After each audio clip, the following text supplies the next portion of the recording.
Hello everyone, happy Tuesday. Here's what's coming up on News Center Now. If you take medical marijuana, you can't be on the organ transplant list, but a lot of people are trying to change that. Plus, multi-level marketing companies, there's some good, there's some bad. We'll tell you what you need to know. And if you're concerned about internet privacy, you may want to tune into this one. Some changes could be coming out of Washington. This is News Center Now.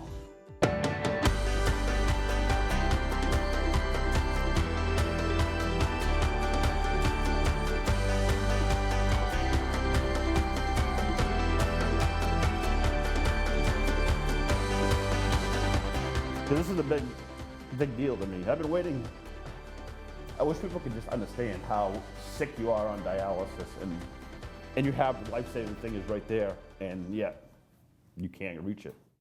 Todd Dosty has been on dialysis for the last 17 years and says medical marijuana is the only thing that helps his symptoms and keeps him functioning while he tries to get on the list for a new kidney. But it turns out medical marijuana is the thing that's keeping him off the list altogether.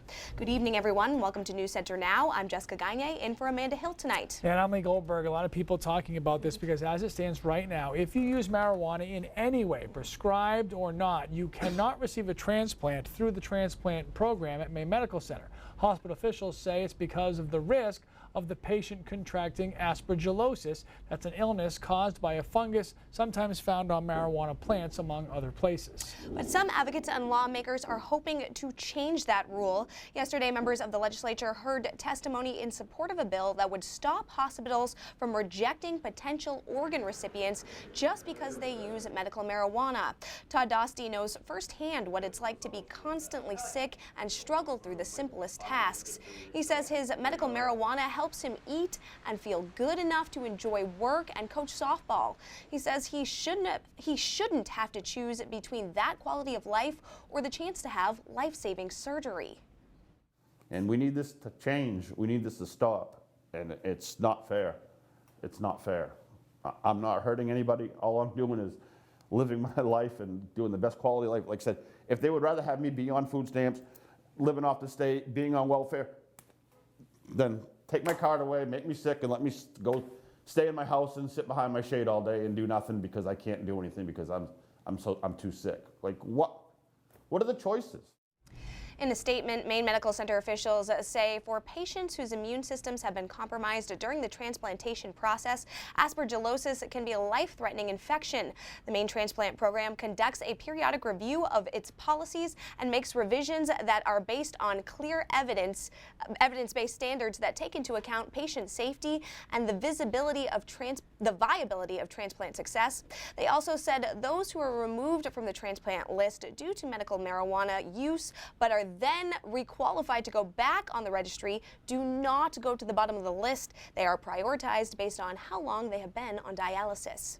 And people are already weighing in as we expected on Facebook. One comment says, kind of crazy that you can take any pills that they prescribe for you, but something natural would keep you off of a transplant list. And again, lots of comments there, and we'll get to those during our commercial break. Right now, we're going to try to find the sun. Remember that big, bright yellow thing that made us feel happy? Keith, what happened to that thing? I've tried to go tropical with my tie just to try to make people feel better. But yeah, I mean, it's been kind of a rough pattern. Look at the current temperatures in the mid-30s for this time of the year where we're running way below average, and that's been the trend. Also, look at these dew points. I usually show you dew points in the summer when it feels like it's really humid out. I'm showing you them right now to show you how close it is to the temperature. It's a very raw, kind of chilly out right now, and there's some showers working in through the mountains, showers across southern Maine as well, and snow across Aroostook County. The big blob of rain here across Massachusetts and New Hampshire, most of this will actually go offshore and just clip York and Cumberland County with light rain through the evening. It will be an all-rain event down here, and again, just far northern Maine, Aroostook County seeing the snow, that snow line up towards Presque Isle where they could see a couple of inches of accumulation. So this rain and snow continues tonight, but by later on this evening into early tomorrow morning, we get this storm offshore. We start to clear out, and actually Wednesday afternoon and into Thursday looks fantastic. But guys, the elephant in the room, there's a possibility of accumulating snowfall Friday and Saturday. We'll talk about what accumulating means exactly in a few minutes. Yeah, we might. We're not Yeah. sure if we're bringing you back. So we'll let you know. Hey, how do you feel about your privacy when it comes to the internet? I feel like Google knows me all too well. Yeah, I mean, this is something that people are passionate about, and when I say passionate, it means they borderline freak out when it comes to privacy, and rightfully so. So there's a critical vote in the U.S. House of Representatives today that could affect that privacy. The vote could overturn a rule by the FCC that requires internet service providers like Spectrum, Verizon, AT&T to ask their customers for permission before they sell internet habits to any advertising companies. The U.S. Senate has already voted on the issue. Senator Susan Collins voted to repeal the rule, calling it inconsistent and misguided, and that it puts internet service providers at a disadvantage. So today, Chris Costa talked with a tech expert about what this could mean for you and your privacy. At a coffee shop, it's no surprise to see people working on computers. But some are shocked that internet companies could sell customers information without their permission. I would prefer them to have to ask. It just seems ridiculous. I think that should absolutely be a question asked. Internet service providers, or ISPs, such as Verizon, Spectrum, or AT&T, cannot sell customers' internet habits now without their permission. But this vote could overturn that. Your data is still going to be sold. It's just you have an opportunity to know it's being sold and have an opportunity to opt out of it. Jared Maxfield of Necessary Technology says certain sites like Google and Facebook already collect and sell users' online habits when people agree to the terms of service for those specific sites. But a provider can see even more information. It doesn't matter what you search for or what website you go to or what you watch, it all flows through their tunnel. This rule would have at least made it so that they have to tell you they're doing that and get your consent to do it.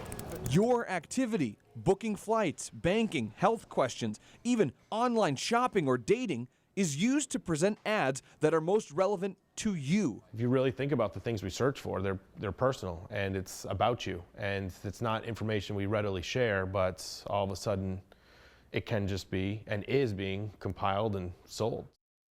Some people don't mind having their information shared, others do. So if you don't want your internet habits shared with those marketing companies, there are some ways to change it. Katie Ortiz explains.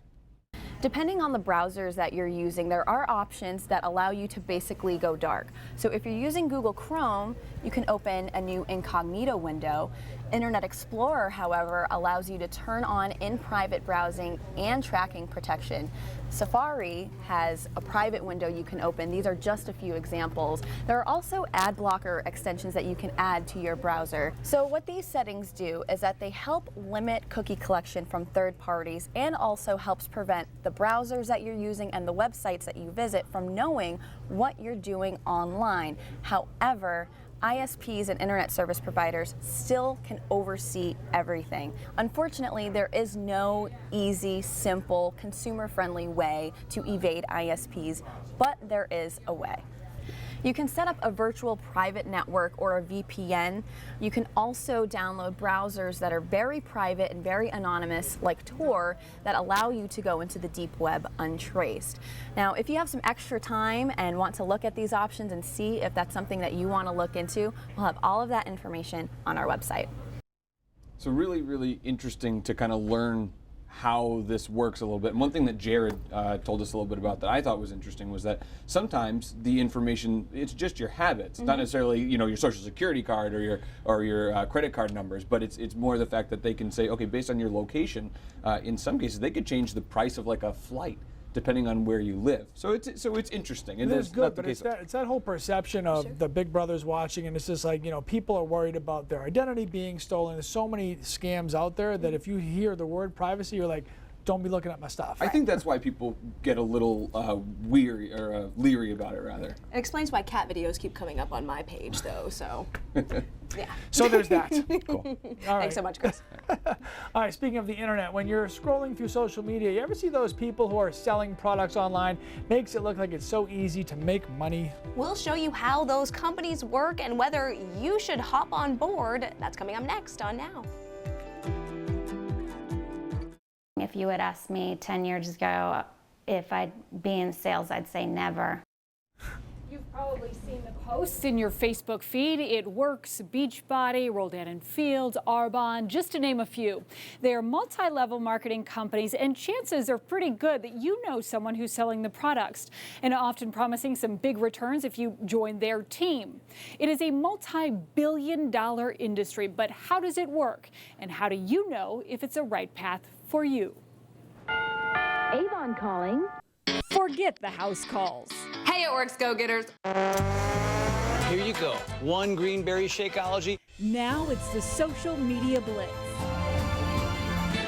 If you have Facebook, you've likely seen the pitches to try a product or join a team. You never know who's interested in being an It Works loyal customer or distributor. Multi-level marketing, or MLM, reaches farther than ever thanks to social media. Our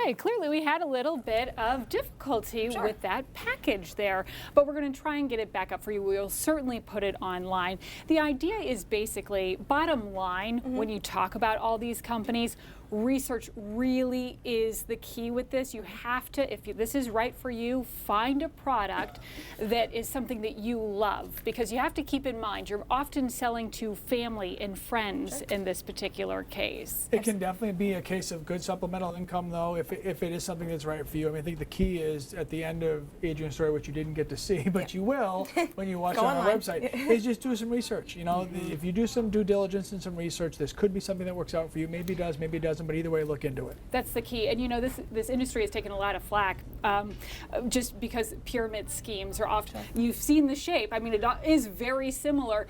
The idea behind a pyramid scheme is you're compensated for recruitment. A legitimate multi-level marketing company, you're compensated not just for recruitment, you're selling products. And so that's really what you want to look out for. The FTC has a bunch of advice and tips on this, so if it is something that you're considering, we've put all of that on our website, and we'll have that as well. Yep, and the full story will be there on the News Center Now section of our website. You can also watch it tonight on our YouTube channel at 7:30. If we can get that to actually, no, that will work. And don't forget, you do have to buy into these companies a lot of times too. Exactly. So the startup costs vary greatly. So research. Look into it. That's the best advice. Hey, guess what? This isn't an April Fool's joke. There's a chance we could see some snow leading into April 1st. I don't want him back. And welcome back to Now, everybody. Now, tomorrow night on News Center Now at 5 o'clock, I spent some time last week with the governor, Paul LePage, to just kind of shadow him for a day and see what it was like. Trying the job out in case you ever... No, I don't think that's going to happen. Oh, well, there you go. Spoiler alert. It wasn't about politics. It was just like to just kind of hang out with another guy and kind of see what he was like. One of the things that he mentioned quite a bit was no more snow. Yeah. He didn't really, but let's just pretend he did. No more snow. There aren't many Mainers left that want snow. You know what I mean? Like, it's started to erode, and this is a snow-loving state. But at some point, and that some point is April, people don't want it anymore. However, science and Mother Nature does not care. Let's talk about it. Let's get to it. You know, if you felt like it's been a cold March, you are dead on. Number 5 right now in Portland, probably going to slide to number 4. In Bangor, sitting at the 3rd coldest March on record. We just haven't had many of those true spring tease kind of days into the 50s and certainly not into the 60s. And again, today, temperatures in the mid-30s, upper 30s, which would be okay in February, but as we go now into late March, almost into April, this is well below average, and it was kind of a raw day out there. Still some rain showers continuing on, a little bit of light rain, uniform rain across New Hampshire and in through southern parts of Maine. That's where it will stay, and the only part of the state that will see snow is northern Maine. Again, Aroostook County mainly dealing with that. So that continues tonight. Rain showers off and on, snow across northern Maine, but it moves out by tomorrow mid-morning. We actually see a nice afternoon. So Wednesday afternoon looks good. Thursday looks really nice as a big ridge of high pressure builds in. Unquestionably, Thursday is the best day of the week with the sun and temperatures in mid and maybe upper 40s. And then looky here, here comes our storm system as we head into Friday, rolling in from the south and west. That's definitely the lead here the lead story in weather is what's happening on Friday afternoon into Friday night.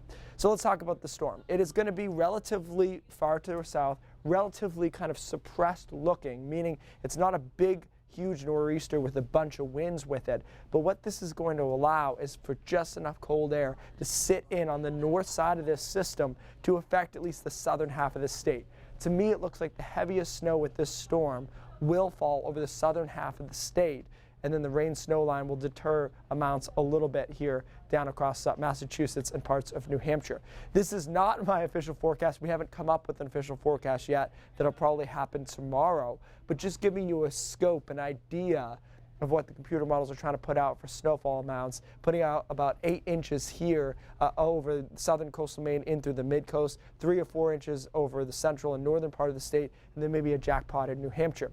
That being said, you look at these numbers, I'd say the first inch or so will probably melt. When it hits the ground, it's going to have a hard time at first sticking, and then the snowfall ratios will probably be a little bit suppressed. So instead of a 10-to-1 ratio that you look for in most snowstorms, you might have a 7 or even 6-to-1 ratio, which could bring these numbers down a bit. But still, it would be a substantial snowstorm for the beginning of April. So that starts on Friday afternoon, lasts through at least half the day on Saturday. Good news is Sunday and into Monday, we do have some clearing there, and it should be a good deal of sunshine. Temperatures in the mid and upper 40s, maybe around 50 degrees before some rain showers possible on Tuesday. So the bottom line here, guys, is that we do have to plan for accumulating snowfall on Friday night, Saturday, and we'll kind of hone in on how much that may end up being.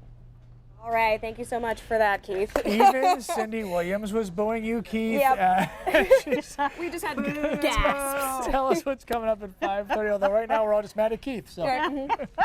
We got a lot of things coming up for you on News Center at 5:30. First off, the head of the youth development, the Long Creek Youth Development Center, has stepped down and kind of stopped an investigation into some incidents at that facility. We're going to hear from the Corrections Commissioner about that move and about the mood at the Long Creek Youth Development Center right now.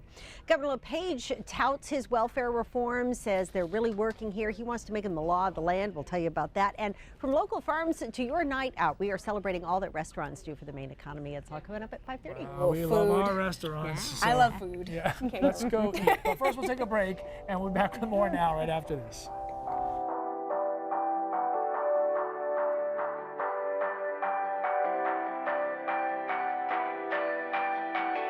President Trump today signed an executive order that will roll back former President Obama's efforts to curb global warming. Yeah, it was signed today at the headquarters of the Environmental Protection Agency, and President Trump says it's an effort to spur American energy jobs. The order asks the EPA to review the Clean Power Plan and also lifts a 14-month-old moratorium on new coal leases and federal lands. So, climate change. Hey, raindrops. Natural segue, because this is something that people kind of talk about a lot. And I know you're passionate about this topic. I am. I think the first thing that's important to say about this is not a political topic, in my opinion. Global warming, it only somewhat recently became political. And I look back as a scientist and say maybe one of the worst things that ever happened was that Al Gore had a famous documentary on it, because he's a political character, right? Inconvenient Truth, right? Right, Inconvenient Truth. But the reality is, science is science. But let me show you this interesting research study that they did.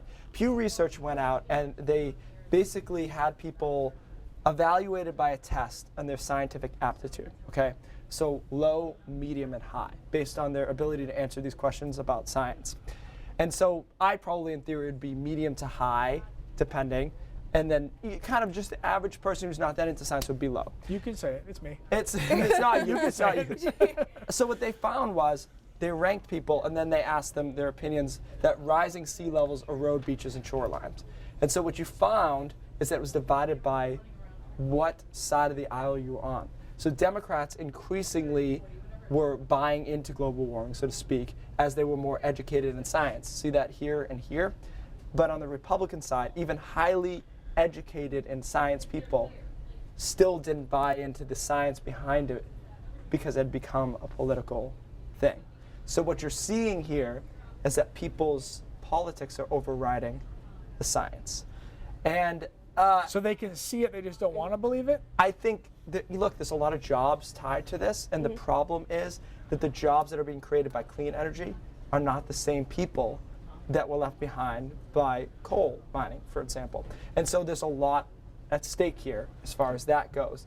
I guess the bottom line behind global warming is I can live with you even saying you're not sure that humans are causing it, but don't tell me it's not happening. Don't tell me that the Earth is not globally warming. That's undisputably a fact. It's measured on satellite data, it's measured on ground temperatures, and it's been measured for over 100 years. So if you want to say maybe we need more research to be sure who's doing it, okay. But I think the key here is more research, not walking away and saying, I just hope this doesn't come back to bite our children and our children's children, you know? From our passionate meteorologist. Yeah. Well, and I know there are some people who aren't going to like this, and I get that, but I think as a scientist, you can't marginalize science by saying it's political just because you disagree with it. Smoking causes lung cancer. What if Democrats say they don't believe in that? It doesn't matter. It's still science. Whether or not you believe in it, it's still just the facts of the facts. All right, Thank sir. you so much, Keith. True We brain drop appreciate today. I it. feel smarter every time we have this. It doesn't take much. Now for I me. have a headache. I don't know what just You're happened. medium. I At learned. least medium. Yeah. All right, Low guys. medium. Thanks for being a part of News Center Now. News Center 5:30 coming up next. Have a good one.